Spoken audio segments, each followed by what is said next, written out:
Muy bien. Los niños se van con su maestro y nosotros nos quedamos aquí para estudiar un poco de la palabra de Dios.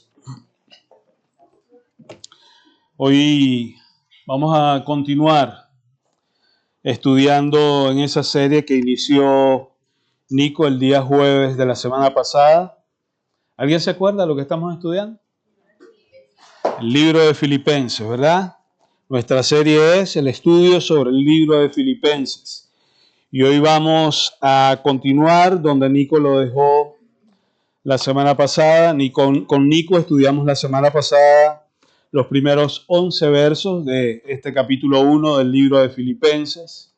Y pues fue de mucha bendición aquella introducción acerca del estudio de esta epístola, esta carta del apóstol Pablo a la iglesia, a los hermanos en la iglesia de Filipos. Filipenses es un gentilicio, es el gentilicio de los hermanos que vivían en Filipos.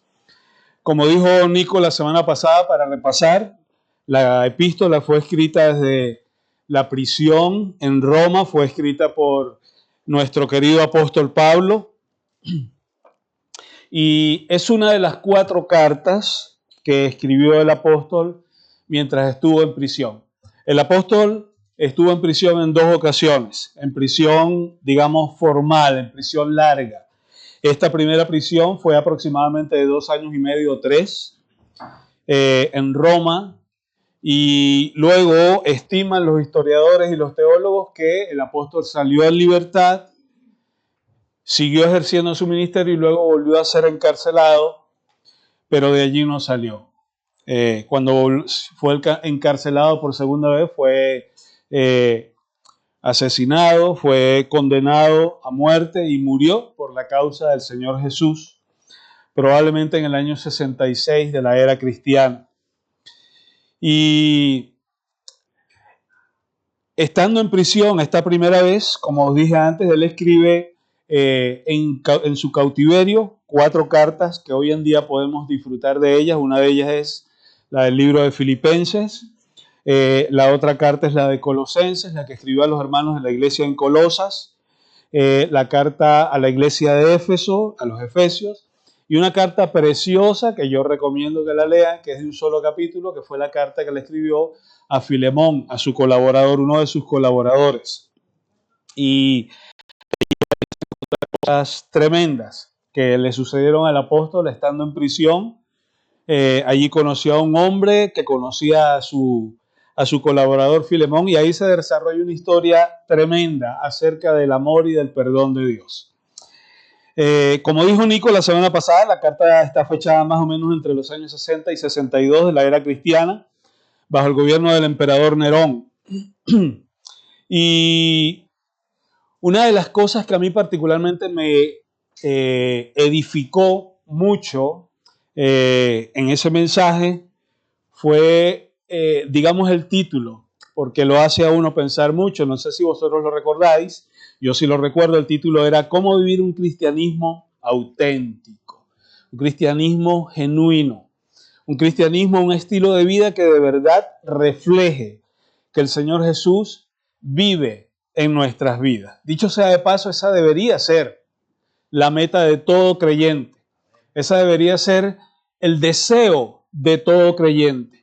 El apóstol nos enseña: las cosas viejas pasaron y aquí todas son hechas nuevas. Cuando creímos en Jesucristo para salvación, Él puso el Espíritu Santo en nuestras vidas, que nos capacita para vivir la clase de vida que Dios quiere que vivamos para Él. Si no la estamos viviendo, es un problema nuestro. No de que Dios no nos haya capacitado, de que Dios no nos esté bendiciendo, de que Dios no esté pendiente de nosotros como hijos.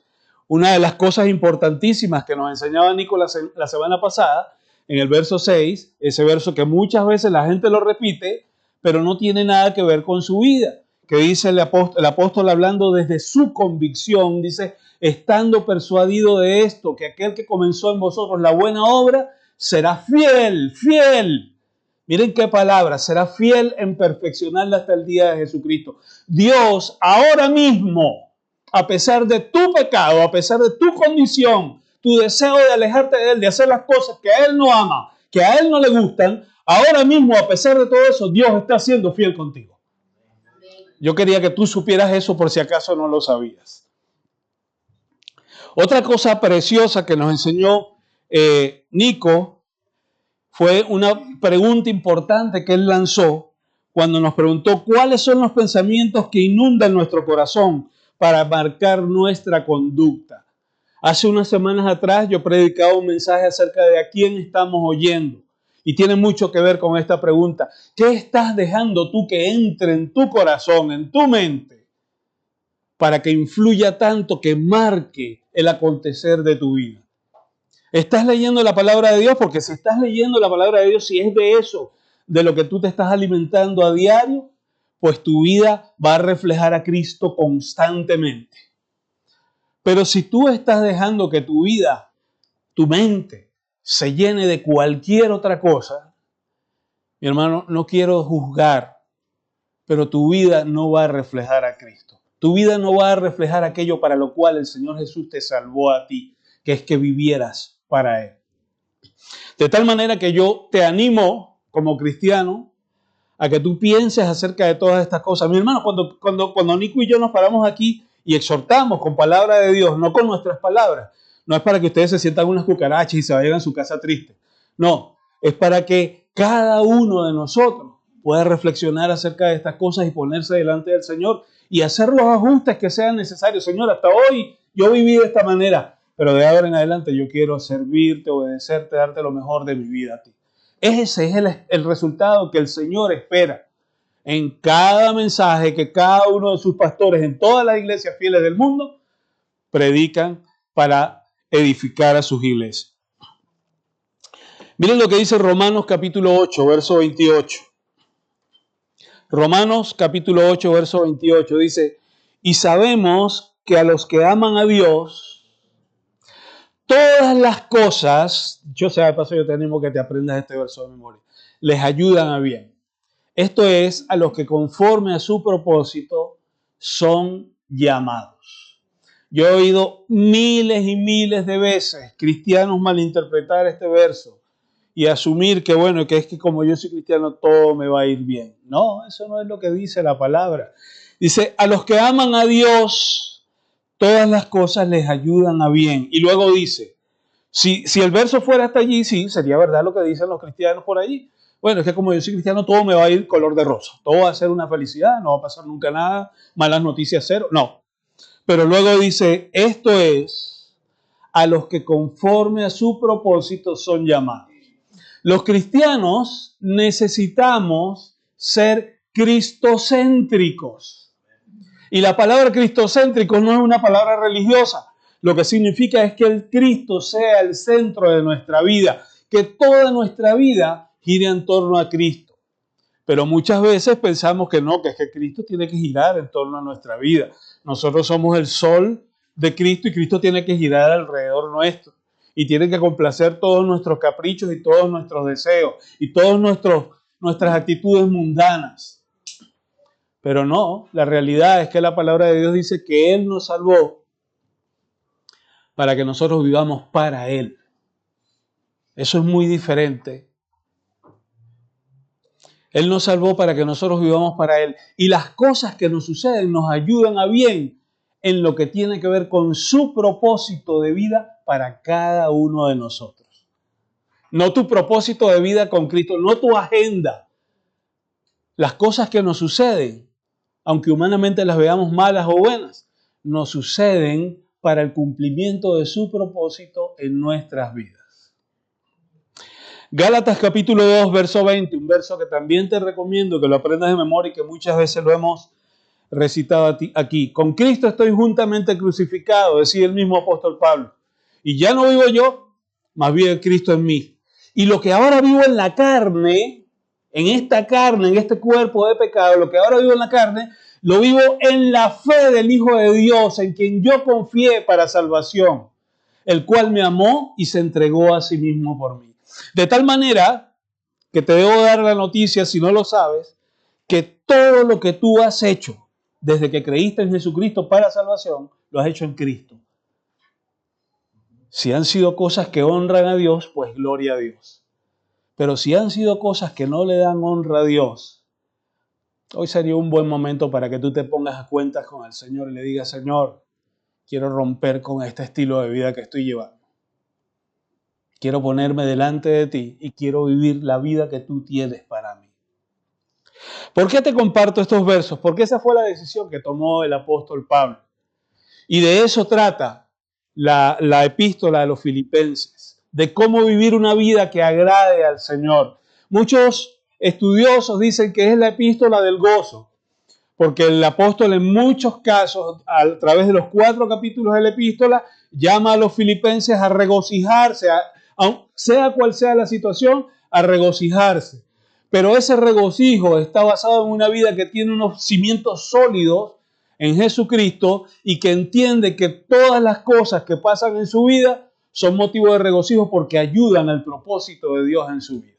Eso es muy diferente a que decidamos regocijarnos, vamos a estar contentos por todo lo que nos pasa. Eso es mentira. Eso es mentira. La realidad es que Dios quiere que en cualquier situación nosotros mantengamos el gozo de Dios. Y ese gozo de Dios pasa por, si es una situación de luto, pasar por el luto, pero confiando en el Señor, dándole la gloria a Él y no desanimarnos, no decaer, sino estar constantemente haciendo las cosas que Dios espera de cada uno de nosotros. Vamos a leer el pasaje principal. Está en Filipenses capítulo 1, versos 12 al 30.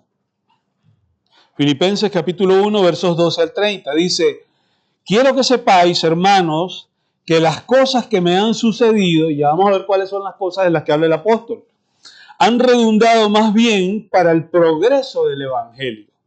Me han sucedido cosas que no son buenas para mí, pero para la causa de Cristo son buenas. ¿Y cuál es mi actitud? Vamos a ver cuál es la actitud del apóstol Pablo. De tal manera que mis prisiones se han hecho patentes en Cristo, en todo el pretorio y a todos los demás.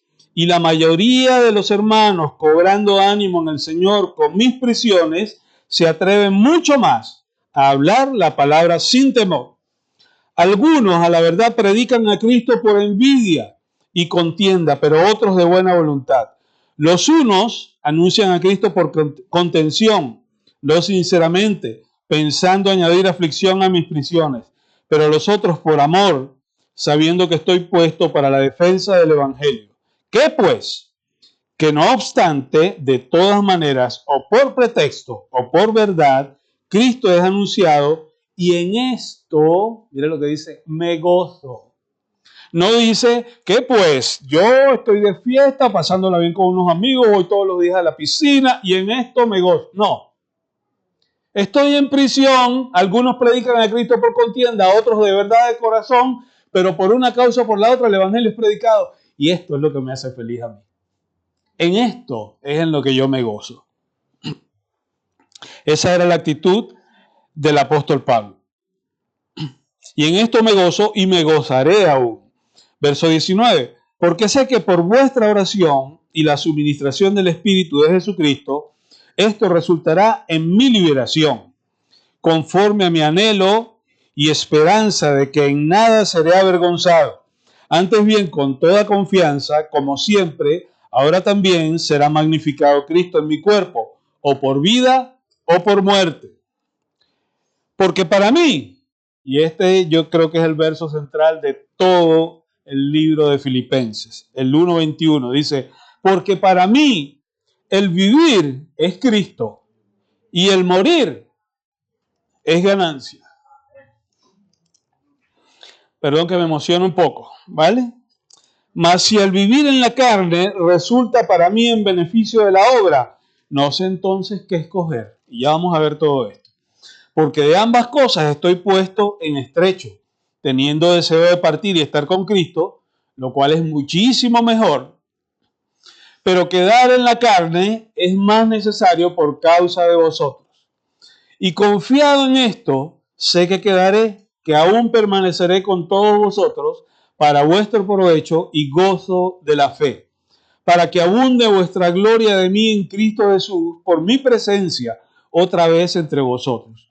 Solamente que os comportéis como es digno del Evangelio de Cristo, para que, o sea que vaya a veros, o que esté ausente, oiga de vosotros que estáis firmes en un mismo espíritu, combatiendo unánimes por la fe del Evangelio, y en nada intimidados por los que se oponen, que para ellos ciertamente es indicio de perdición, mas para vosotros de salvación, y esto de Dios. Porque a vosotros os es concedido a causa de Cristo, no solo que creáis en Él, sino también que padezcáis por Él. Otro verso que yo creo que vale la pena aprender. Lo voy a repetir otra vez, lo voy a leer otra vez. Dice, porque a vosotros os es concedido a causa de Cristo, no solo que creáis en Él, sino también que padezcáis por Él, teniendo el mismo conflicto que habéis visto en mí y ahora oís que hay en mí. Así termina ese pasaje que vamos a estudiar hoy. El apóstol comienza desde el verso 12 diciendo, quiero que sepáis, hermanos, que las cosas que me han sucedido han redundado más bien para el progreso del Evangelio, de tal manera que mis prisiones se han hecho patentes en Cristo en todo el pretorio y a todos los demás.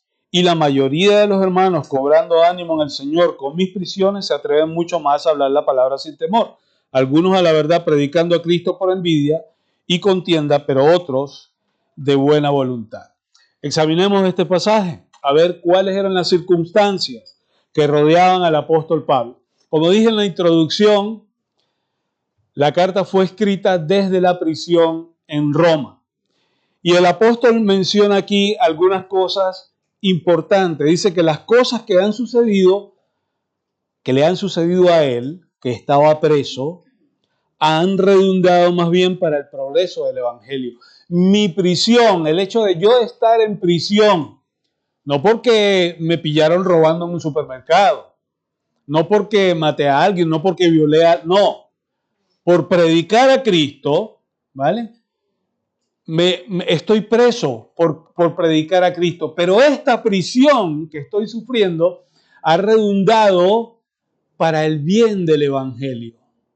Qué interesante que el apóstol Pablo lo que está es pendiente de las cosas que le dan gloria a Dios.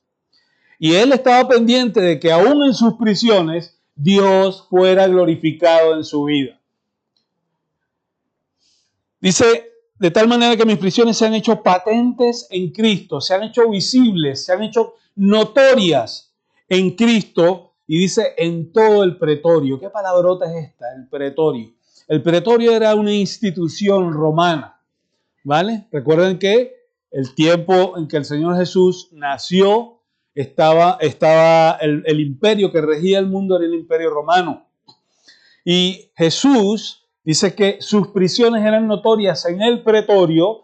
El pretorio era, por decirlo de alguna manera, un edificio donde habían autoridades importantes del imperio romano. Estaba el pretor romano, habían soldados, ¿vale? Y allí habían también cárceles y habían calabozos donde estaban personas que estaban siendo procesadas. Allí estaba el apóstol Pablo. Y el apóstol Pablo dice que en todo el pretorio ha sido evidente su prisión en Cristo. ¿Qué significa esto? El apóstol, mis hermanos, estaba en prisión, pero él no estaba allí todo el tiempo. ¿Cuándo saldré de aquí? Ni leyendo libros de filosofía, ni levantando pesas, no, como salen las películas. No, el apóstol estaba allí, ¿saben qué hacía? Soldado que ponían de guardia al lado suyo, soldado que escuchaba el evangelio. Sus ayudantes que venían a traerle comida, a traerle que si una manta, lo que fuera, a ellos les daba el evangelio. Allí conoció a Onésimo, aquel esclavo de Filemón, de eso trata la carta de Filemón, aquel esclavo que se le había escapado a Filemón. Y Onésimo parece que fue contratado para servirle a él. Y él le da el evangelio y lo alcanza para Cristo. Y Onésimo le cuenta su historia y Pablo ve cómo Onésimo estaba conectado con Filemón. Y le dice, bueno, es tiempo de que tú vayas a pedir perdón.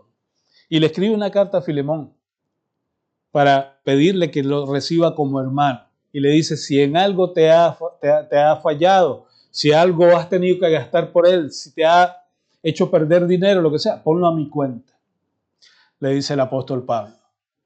Y así el apóstol trataba con muchas personas, el soldado que iba a montar la guardia, el que lo relevaba, el oficial que iba con el soldado, el que le traía la comida, el que le traía los libros, el que le traía los pergaminos, algún magistrado que se interesaba en saber acerca de él. Todos en el pretorio conocían de aquel preso de la celda no sé cuál, que estaba preso por una causa que no era un delito, pero estaba allí preso.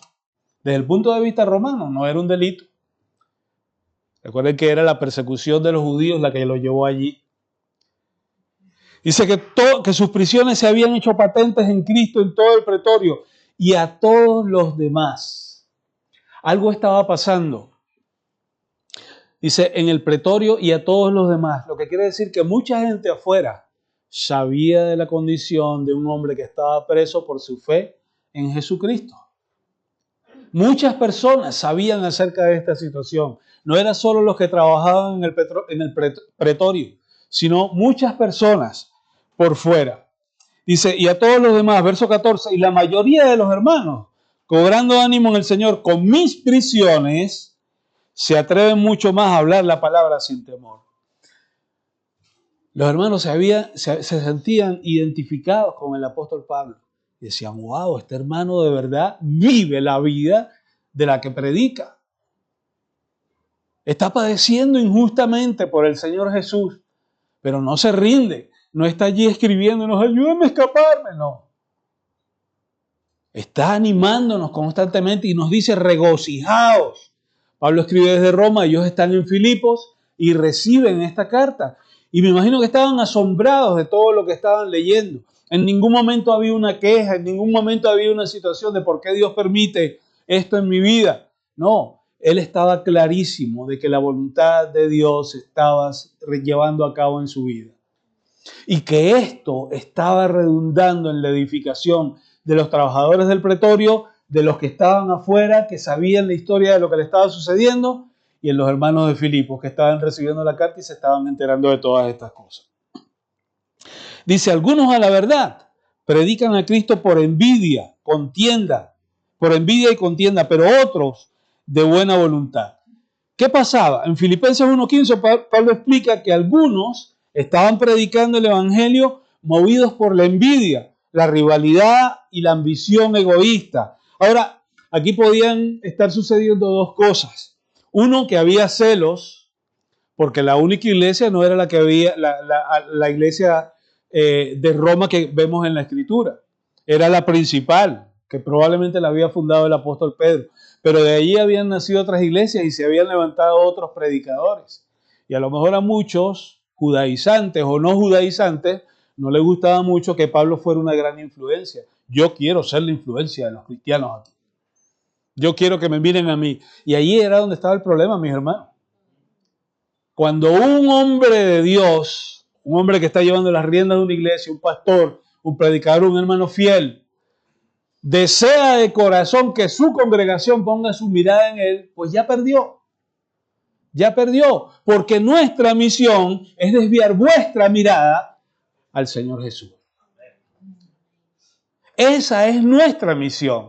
Pero parece que habían algunos que se sentían mal porque el apóstol Pablo tenía una fama de ser un hombre que amaba al Señor con todo su corazón. Y estos eran los que predicaban por contienda, ¿vale? Porque tenían celos por el ministerio de Pablo. Pero había otros que predicaban el evangelio porque se sentían inspirados al ver su estilo de vida, porque entendían que el Señor Jesús estaba rigiendo los destinos de su vida. Y simple y llanamente habían decidido hacer la voluntad de Dios en sus vidas. A pesar de esos motivos, fueran buenos o fueran malos, la palabra de Dios se estaba predicando. Unos porque querían competir con Pablo y querían ser más vistos de los hombres, y otros porque en su corazón se sentían movidos a arrepentimiento, a buscar al Señor con todo su corazón y hablar a otros de Cristo. De tal manera que por una causa o por la otra el evangelio estaba siendo predicado. Ahora, el deseo de Dios es que la iglesia mantenga una unidad perfecta y no que unos se sientan superiores a otros. Es que yo estoy más cerca de Dios, que yo soy más espiritual. Si tú te sientes más espiritual, pues humíllate y trata de ayudar a los que no son muy espirituales, a que puedan ser espirituales, que puedan hacer la voluntad de Dios en sus vidas. Miren lo que dice 1 Corintios capítulo 1, verso 10. Os ruego pues, hermanos, por el nombre de nuestro Señor Jesucristo, que habléis todos una misma cosa, y que no haya entre vosotros divisiones, sino que estéis perfectamente unidos en una misma mente y en un mismo parecer. Este es el deseo de Dios para la Iglesia Cristiana Bíblica de Torrejón de Ardoz. Que estemos unidos en una misma mente y en un mismo parecer. Ese es el deseo de Dios. Que aquí no haya contiendas, que no haya divisiones, que no haya pensamientos de es que fulanito me cae mal. Hermano, qué mundano y qué carnal esa expresión. Y nosotros debemos erradicarlas de nuestra vida.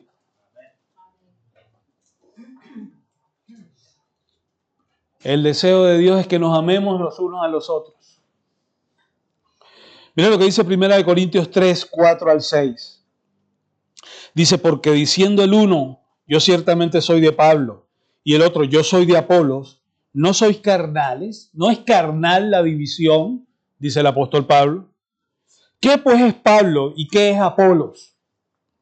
Servidores por medio de los cuales habéis creído, y eso según lo que a cada uno concedió el Señor. Y entonces termina diciendo, yo planté. ¿Qué significa yo planté? Yo les di el evangelio. Apolos regó. ¿Qué significa Apolos regó? Apolos influyó en vuestras vidas para que se consagraran a Cristo. Pero el crecimiento lo ha dado Dios. Y esa debe ser la aspiración de cada uno de nosotros. Alex plantó, Jesús y Nico riegan, pero que nadie diga, no, es que yo soy de Alex. Yo tengo preferencia por Alex porque es pastor tan especial. No, es que a mí me encanta Nico, pastor moderno y tal. No, Jesús Guzmán, porque guapo. No. Era para ver si estaban pendientes, ¿eh? Dios no quiere que nosotros tengamos nuestra mirada puesta en un hombre. No, yo planté, no, yo soy de Pablo, no, yo soy de Cefas, dice en otro pasaje, refiriéndose al apóstol Pedro, que también había influido en la iglesia de Roma.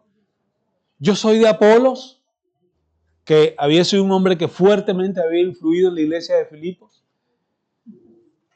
de Corinto, y el Señor nos llama a no poner la mirada en los hombres. Como dije antes, nuestra misión es desviar vuestra mirada hacia el Señor Jesús y que se quede allí y que seáis unos imitadores, que todo lo que Él hizo, nosotros lo imitemos. Su ministerio terrenal me refiero. Nadie va a morir en la cruz por otro. Solo el Señor Jesús lo hizo. Pero en lo tocante a su ministerio terrenal, a su misericordia, a su peso por las almas, a su deseo de hacerle bien a las personas, de acercarse a todos para que pudieran ser salvos, en eso nosotros deberíamos ser fieles imitadores del Señor Jesús. Volvamos al pasaje principal, verso 16.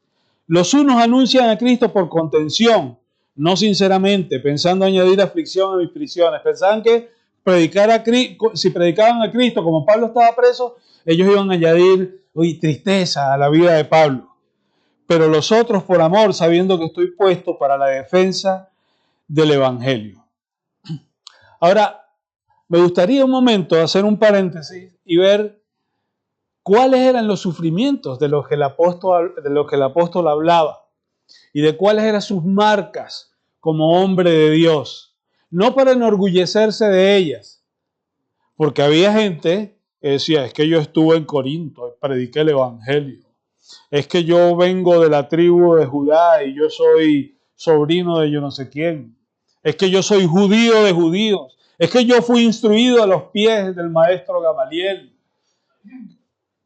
que era el hombre que más sabía de la ley en Israel. Y el apóstol, mire lo que dice en 2 Corintios capítulo 11, 23 al 28. Dice, son ministros de Cristo, porque él viene hablando acerca de otra situación con otras personas, como si estuviera loco hablo. yo soy más ministro de Cristo, dice él. En trabajo más abundante, en azotes sin número. He recibido un número incontable de azotes por la causa de Cristo. En cárceles, más. En peligros de muerte, muchas veces. De los judíos, 5 veces he recibido 40 azotes menos uno. Verso 25. 3 veces he sido azotado con varas, una vez apedreado. 3 veces he padecido naufragio. Una noche y un día he estado como náufrago en alta mar. En caminos muchas veces. En peligros de ríos, peligros de ladrones, peligros de los de mi nación, los judíos, que fueron los principales perseguidores del apóstol. En peligro de los de mi nación, peligros de los gentiles, peligros en la ciudad, peligros en el desierto, peligros en el mar, peligros entre falsos hermanos. Qué duro esto, que el apóstol escribiera acerca de estas cosas. Peligros entre falsos hermanos. En trabajo y fatiga, en trabajo y fatiga, en muchos desvelos, en hambre y sed, en muchos ayunos, en frío y desnudez. Verso 28. Y además de otras cosas, lo que sobre mí se agolpa cada día. ¿Qué era lo que se agolpaba sobre él cada día? La preocupación por todas las iglesias. Esa era la actitud, la mentalidad del apóstol Pablo. Lo que se agolpa en mi corazón, aunque yo he sufrido todas esas cosas, las he sufrido porque hay una cosa que es importante para mí. Agradar a Jesucristo, en preocuparme por las iglesias de Cristo, en cuidar de las iglesias de Cristo. Ese debe ser el corazón, dicho sea de paso, de cada pastor de la grey de Dios. No que lo miren con buena ropa y los hermanos digan, ¡ay, qué espiritual!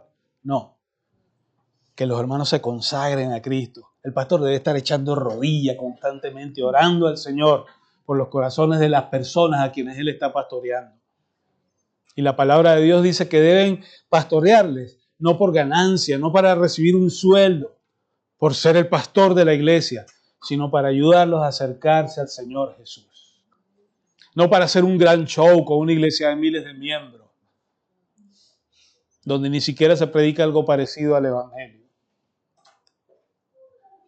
Recuerdo hace casi 4 años, tuvimos muchas conversaciones con Alex mientras él preparaba su partida a los Estados Unidos. Y recuerdo la última conversación que tuvimos, probablemente Nicolás recuerde también, en esa oficina, antes de despedirnos, él nos dijo, acuérdense, el pastor debe oler a ovejas. ¿Qué significa eso?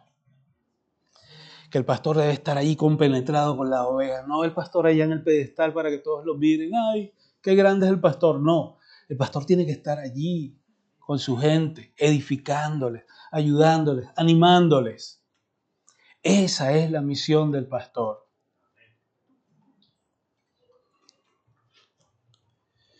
Volvamos al pasaje principal. En el verso 18 dice, ¿qué pues?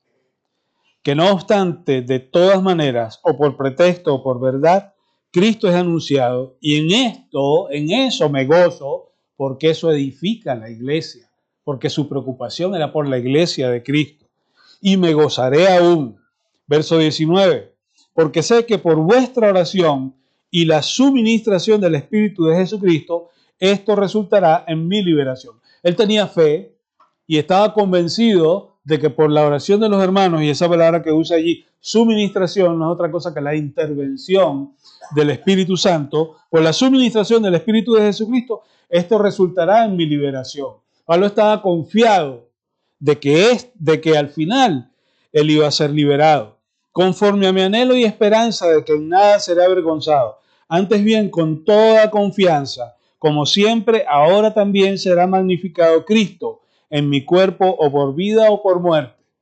Él tenía la esperanza de que iba a ser liberado, pero entendía que si era el tiempo de morir, si era el tiempo de su partida con el Señor, él lo que deseaba de todo corazón era que lo liberaran o lo sacrificaran, Cristo fuese glorificado.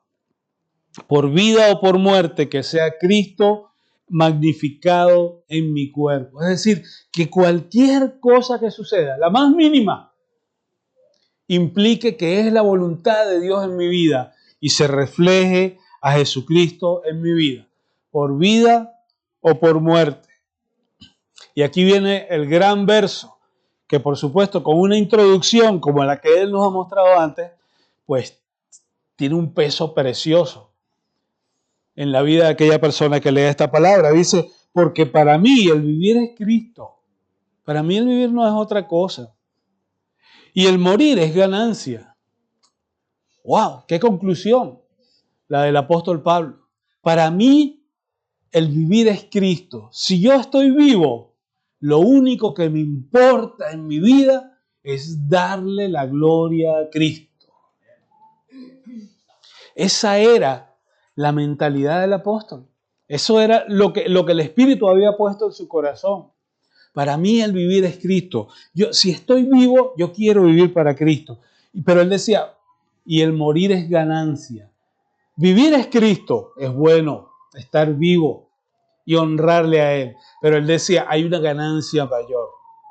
El morir es ganancia. ¿Por qué él decía que el morir es ganancia? Porque él sabía que al morir él iba a la presencia del Señor y se iba a deshacer de este cuerpo de muerte. Y ya no iba a tener que luchar más contra sus deseos y sus pasiones para no pecar contra el Señor, sino que iba a estar en su presencia, obedeciéndole, sirviéndole, haciendo todo lo que él quisiera, desde ese momento y para siempre. ¿Anhelas tú estar en la presencia del Señor? No te estoy preguntando si te quieres morir, pero ¿anhelas tú estar en la presencia del Señor? Disfrutar allí de toda la bendición que es poder estar con Él, disfrutar de su santidad, como aprendimos cuando estudiamos el libro, cuando estudiamos los eventos futuros, el calendario profético de Dios, en el libro de Apocalipsis, cuando vimos la parte del milenio, cómo el Señor Jesús, nosotros vamos a estar sirviéndole a Él. ¿Anhelas tú esas cosas? ¿O tu anhelo está en el trabajo que tengo, la casa que me quiero comprar, el coche que me quiero comprar, el título que quiero sacar en la universidad? Dicho sea de paso, nada de eso es malo.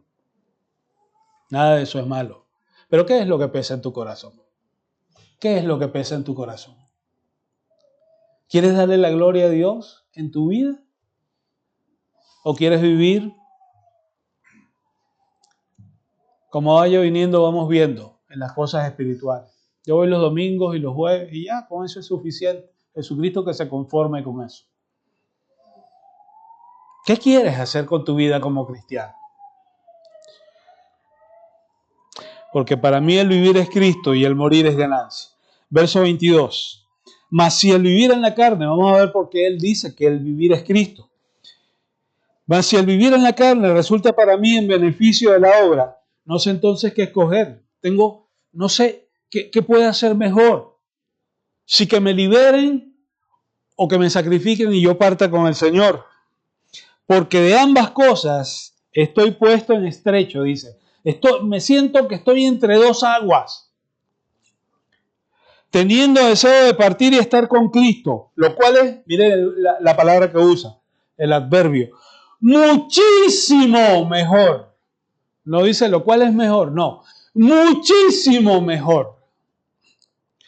Partir y estar con Cristo es muchísimo mejor.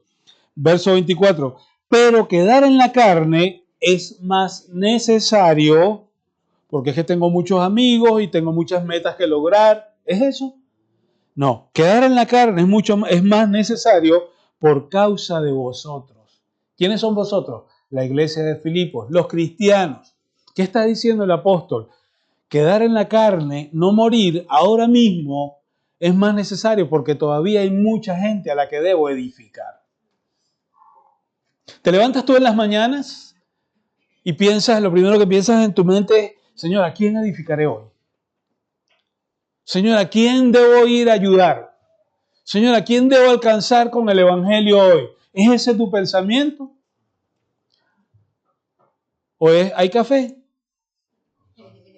¿Cuál es tu pensamiento? ¿O tendré que meterme hoy por el vago o me voy en autobús? ¿Qué voy a hacer? ¿Cuál es el pensamiento que domina tu vida, tu estilo de vida? Señor, quiero darte la honra y la gloria a ti. Hay mucha gente a la que quiero edificar. ¿O son las banalidades de este mundo? Verso 25, y confiado en esto, sé que quedaré. Él tenía fe de que iba a ser liberado y que iba a poder a seguir predicando el Evangelio a muchas personas, que aún permaneceré con todos vosotros para vuestro provecho y gozo de la fe. No es que él se creía una gran cosota, es que qué bueno que ustedes me van a tener y tal. No, porque tengo mucho que dar como cristiano y quiero edificar a los hermanos. No porque para mí es mejor, no, porque yo quiero edificar a los hermanos, porque yo quiero hacer lo que Dios, aquello para lo cual Dios me ha llamado. Miren lo que dice Romanos capítulo 14, verso 8. Pues si vivimos, para el Señor vivimos, y si morimos, para el Señor morimos. Así pues, esta es la mentalidad del apóstol. Así pues, sea que vivamos o que muramos, del Señor somos. Esa era la posición del apóstol. Lo que pasa en mi vida, pues de buena gana la voy a aceptar y me voy a gloriar en el Señor. Sea que muera o que viva, yo soy del Señor. Y yo voy a hacer todo lo posible para darle la gloria a Dios todos los días de mi vida. Al final, al verso 27, en el verso 27, perdón, dice, solamente que os comportéis como es digno del Evangelio, como es digno del Evangelio de Cristo, para que o sea que vaya a veros o que esté ausente, oiga de vosotros que estáis firmes en un mismo espíritu, combatiendo unánimes por la fe del Evangelio. Dice que os comportéis como es digno del Evangelio de Cristo. Una buena pregunta para reflexionar que cada uno de nosotros debe hacerse es, ¿me estoy comportando como es digno del Evangelio de Cristo? Aquel Jesús que murió en la cruz y pagó el precio de mis culpas y clavó el acta de decretos que había en mi contra, hoy en día se estará sintiendo orgulloso de ver el estilo de vida que llevo para Él. Piensa en estas cosas. Yo también he pensado mucho en estas cosas mientras preparaba este estudio. Recuerdo que hace muchos años, mi pastor en Caracas, Juan Fernández, en una ocasión, cuando yo estaba recién llegado a la iglesia, me preguntó que muchas cosas acerca de mi vida, mis amigos y tal. Mis dos mejores amigos se habían ido, uno a estudiar el seminario en México, en Texas, y otro se había ido de misionero, era piloto misionero y estaba con Alas del Socorro, llevando suministros a las misiones cristianas en la selva a los indígenas. Y pues me había quedado solo, yo siempre andaba con ellos para arriba y para abajo y evangelizábamos juntos, hacíamos un montón de cosas juntos. Y a la final me quedé solo y decidí irme a la iglesia donde estaba mi hermano. Y recuerdo que pasados unos meses, Juan se sentó conmigo y una pregunta clave me hizo. Me preguntó: Jesús, ¿qué vas a hacer con tu vida? Y yo quiero hacerte esa pregunta hoy, que tú la tengas ahí en tu mente. ¿Qué vas a hacer con tu vida? Porque yo recuerdo que en muchas ocasiones yo le había referido, es que me siento solo.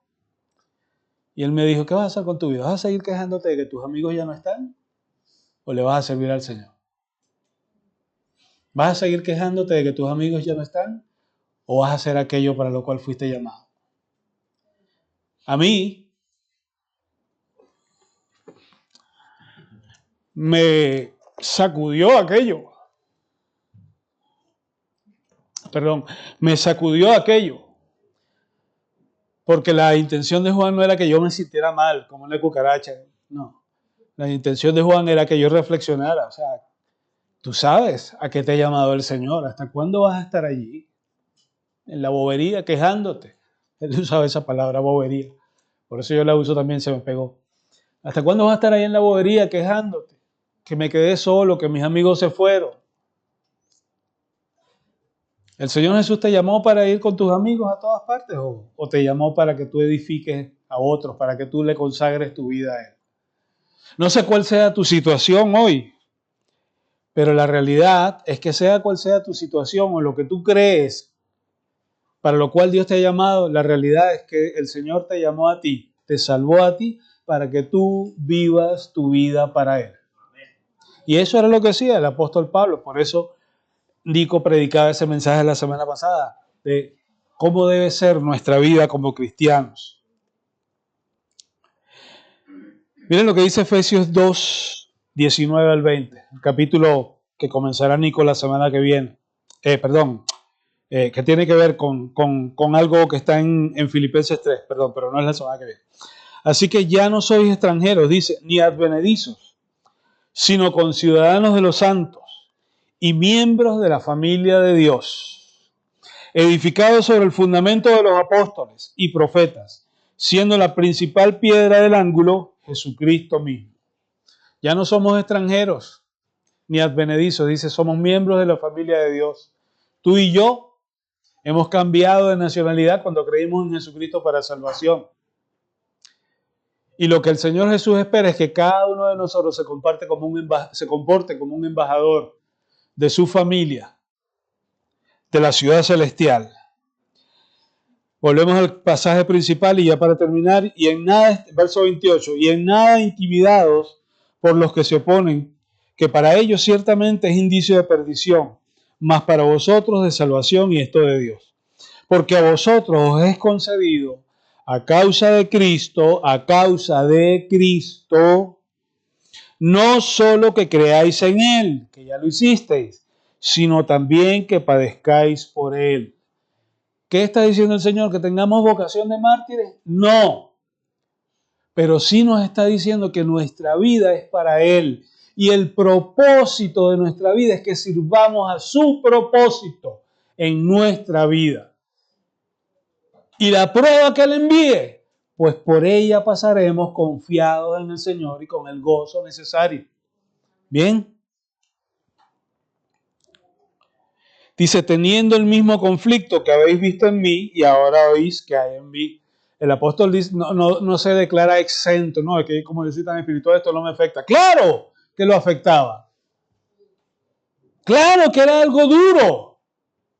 Pero, ¿qué lo mantenía en pie?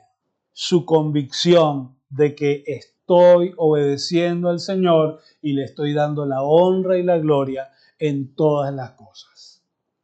Esa era la actitud del apóstol. Ya he hablado mucho hoy, vamos a dejarlo aquí. Y pues, mi hermano, la exhortación es la misma de siempre. Tú necesitas, oye el verbo que uso, tú necesitas ir delante del Señor y ponerte de acuerdo con Él. Y a partir de hoy, comenzar un nuevo estilo de vida que Él tiene para ti. Señor, te damos las gracias, Dios, porque tú eres bueno con nosotros y tu misericordia es para siempre. Gracias, Padre, por la edificación de tu palabra. Gracias, Señor, por esa hermosa carta a los filipenses. Padre, te pido de verdad en el nombre de Jesús que tú nos ayudes a ser la clase de hijos que tú quieres que seamos para ti. Que cada una de nuestras actitudes, nuestros pensamientos, nuestras acciones te den honra y gloria a ti. Y que muchos puedan ser edificados como muchos estaban siendo edificados por el apóstol Pablo, a pesar de que estaba en prisión. Ayúdanos, Señor, a vivir de tal manera que muchos puedan beber de Cristo desde nosotros. Te lo pedimos, Dios, y te damos gracias. En el nombre de Jesús. Amén. Muy bien, mis hermanos, gracias a los que están allí conectados. Nuestra invitación es la de siempre. Nos encantaría veros el domingo y el jueves también. Que Dios les